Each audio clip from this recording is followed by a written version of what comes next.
So the next experiment is we are going to see about the characteristics of photodiode. So the aim of the experiment is to study the VI characteristics of photodiode. So we need the apparatus, that is a photodiode, a resistor of 1 kilo ohm, the regulator power supply up to 30 volts, ammeter, a voltmeter, and an induction lamp, breadboard, and connecting wires. So you need this is the circuit diagram for varying the characteristics of photodiode. So according to this circuit diagram, we have connected the breadboard and the photodiode.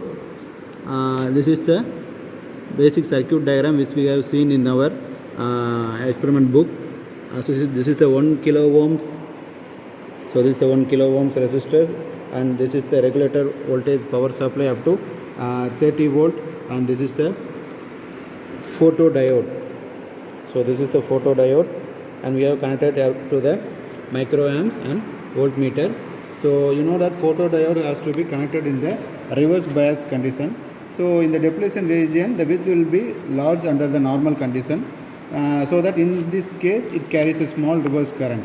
So when a light is incident through the glass window of the PN junction diode, PN junction, the photons in the light will get some energy will be imparted to the valence electron.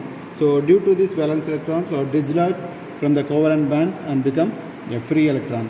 So that the total number of magnetic carriers increases, thereby increasing the reverse current. So now we are going to do practically how we are going to vary by using the RPS and microammeter and voltmeter. So this is the tabulation column. So first of all, we have to vary the reverse current volt V. So we have to measure that volt in darkness and also in illumination. So first of all, I am going to switch on the regulator power supply. So first of all, it is in 0 volt. So for darkness, so now we are going to calculate this reverse voltage current in darkness. So in this is the photodiode. For darkness we have to cover it with a pen cap, so that it will be calculated in darkness. So I am going to vary. I am going to keep 0.2 volt. So 0.2 volt, there will be a slight increase in the microamps, that is 10 microamps, 10 microamps, and here the volt will be, so it will be clearly seen that it is 0.2, like that way, 0.1 or something else will be in voltmeter. So again I am going to vary to 4 volt, 0.4.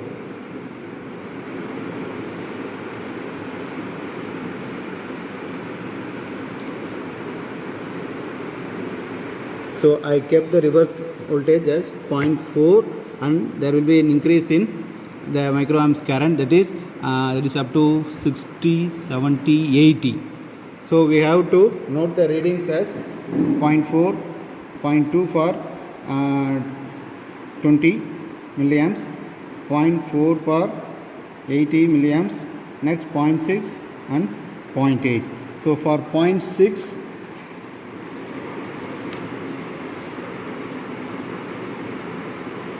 so 0.6 we have the increase in current, that is 160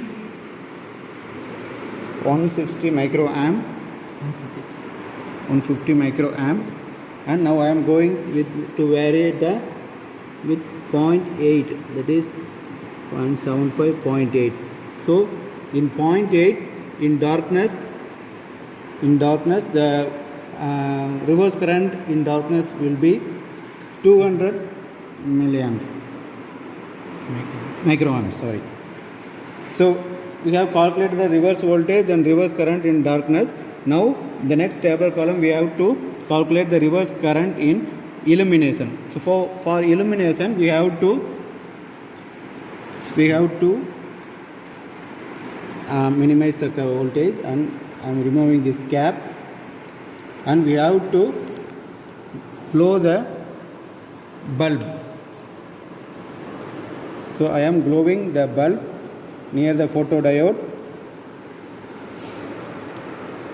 Now I am going to keep the reverse voltage as for 0.2 volt. So 0.2, there will be nearly 70 milliamps. So in illumination. Next we are going to microamps. Then we are going to keep the reverse voltage in 0.4 voltage. So 0.4 voltage. So 0.4 voltage. The reverse current in illumination will be 125 milliamps. Sorry, microamps. Microamps. Next, we have to keep the reverse voltage as 0.65. So 0.65. So for the 0.65, the reverse current in illumination will be 200 microamps.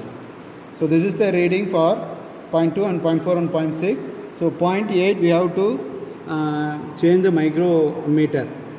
So because we have kept for up to 200 micro, so we have to keep it for 500 means we can calculate it for 0.8 also. So by using this tabulation, we have to plot the model graph that what is dark current, according to dark current what will be the in darkness what will be the reverse current and reverse voltage, and in illumination what will be the reverse current and reverse voltage.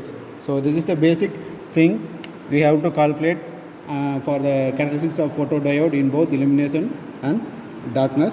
So thank you for watching this video. So I will meet you in the next video. Thank you.